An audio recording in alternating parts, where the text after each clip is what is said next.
Hello, j'espère que vous allez bien, moi ça va super bien. Je vous retrouve aujourd'hui pour une nouvelle vidéo, et cette vidéo c'est le bilan de mon mois d'août. Il n'est pas folichon, mais j'ai quand même décidé de le faire parce que c'est toujours intéressant. Comme ça je peux vous parler un peu plus en détail de mes avis sur ces livres. Donc pendant ce mois d'août j'ai lu 5 livres, j'ai fini 5 livres, il y en a 2 en français, 3 en VO, et j'en ai un en cours que je n'ai pas fini. Il y a 1979 pages lues, donc c'est vraiment peu pour moi. Je suis un peu déçue de moi-même, mais comme on dit, il y a des fois, là avec les vacances, j'avais beaucoup de festivals, de concerts, j'avais juste pas envie de lire, j'ai emménagé, donc j'avais plein de trucs à faire à la maison. C'est normal, c'est pas grave, je vais me rattraper. Donc voilà. Donc qu'est-ce que j'ai lu?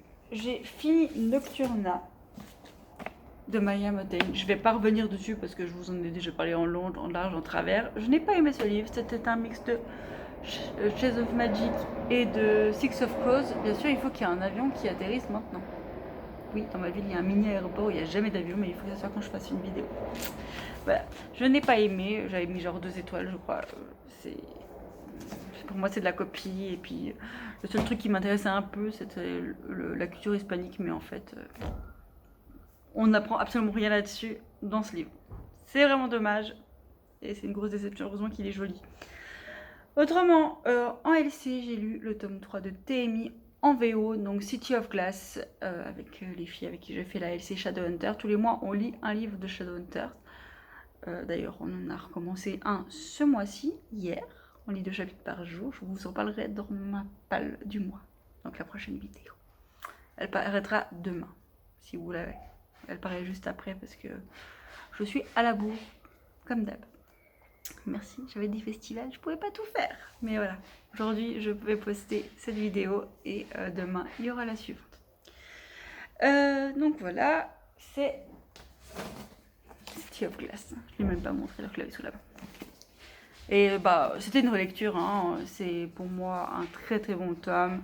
Là, l'histoire prend vraiment de l'ampleur et de la consistance. On s'ennuie pas. Il y a plein d'événements qui sont intéressants et qui sont très importants pour la suite.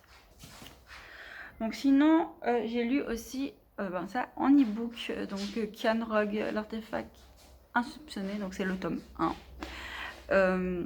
J'ai adoré ce livre. Je vous en ai aussi parlé assez souvent sur Insta. Du coup pas ici, donc je vais quand même essayer de dire un mot. Que dire, c'est une fantaisie qui est vraiment intéressante. C'est un auteur auto-édité français qui l'a écrit.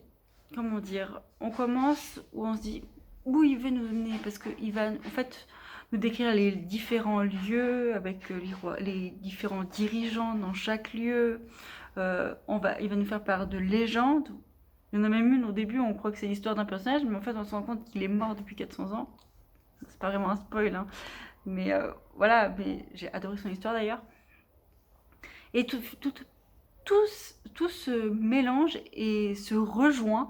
Et en fait, chaque mot de ce qui a été dit avant est vraiment important pour comprendre toute la suite. Et là, je me réjouis tellement du 2.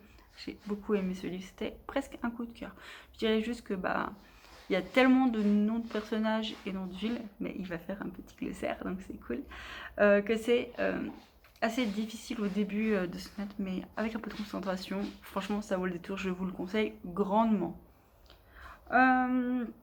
Sinon, j'ai lu en LC aussi avec les lectures de Alix et Barbara Reed. J'ai lu Raven Boys tome 1 de Raven Cycle, bien sûr. J'ai eu un peu de la peine au début et au final j'aime beaucoup ce livre et je me réjouis de la suite. Donc si vous savez pas ce que c'est, en fait tu vas suivre l'histoire de Blue qui vit entourée de médiums, mais elle en fait elle n'est pas médium, mais elle renforce le pouvoir des médiums. Et elle va rencontrer 4 garçons qui sont à la recherche de ley lines, donc en fait de lignes d'énergie qui traversent la Terre en gros. Et ils vont s'allier pour essayer de découvrir où sont ces ley lines, qu'est-ce que c'est, et que va apporter l'éveil de ces lights. Ouais, je suis vraiment nulle pour expliquer. C'est un peu plus complexe que ça, mais c'est vraiment très sympa. J'ai beaucoup aimé la fin. Sinon, oui. Il est où? Les enfants de Dara de Terry Goodkind, le tome 2, Les carnassiers de la haine. J'ai aussi, c'était un coup de cœur. Chaque fois retrouvé dans l'univers de l'épée de vérité, c'est un vrai bonheur. J'ai adoré ce livre, il n'y a rien d'autre à dire. Et ben en fait ça s'arrête là. Parce que oui, je suis en train de lire, voilà, c'est un livre que je n'ai pas terminé. C'est Les Chroniques de Nietzsche, Le siège de pierre de Terry Goodkind. Donc c'est le spin-off de l'épée de vérité. Donc j'adore toujours autant cet univers. Mais bon, je n'ai pas beaucoup de temps. Donc je n'ai pas beaucoup avancé, comme vous pouvez le voir. Mais il faut que je m'y mette. Donc voilà. C'est un peu tout pour mon bilan. C'est pas un bilan folichon, comme j'ai dit, mais c'est un bilan tout de même. Je vais essayer de faire mieux. Et tout ça, je vous le présenterai dans ma vidéo. Ma prochaine vidéo qui concernera ma palle du mois de septembre. Voilà. Sur ce, je vous souhaite une très bonne journée, une bonne soirée, une bonne nuit. Un bon matin, donc une bonne journée. Bref, on s'en fout. Désolée, c'est la vidéo la plus pourrie que j'ai jamais faite, je crois. Mais bon, c'est pas grave. Je vous aime quand même. Et mon chat fait des griffes. Cette vidéo, c'est n'importe quoi. Mais je la refilmerai pas parce que j'ai vraiment pas le courage.